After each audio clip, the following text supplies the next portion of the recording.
2021 military coup and similar atrocities were committed against the 2024 genocide. The suffering of Rohingya women has deepened under the brutal rule of Rakhine State.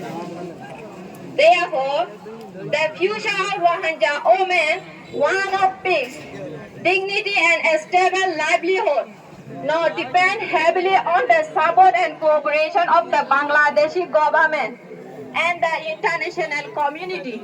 We believe that with such support, we too can live dignified lives just like women in other countries around the world. We Rohingya women hope for a peaceful Arkan where they can live without fear, war without permit.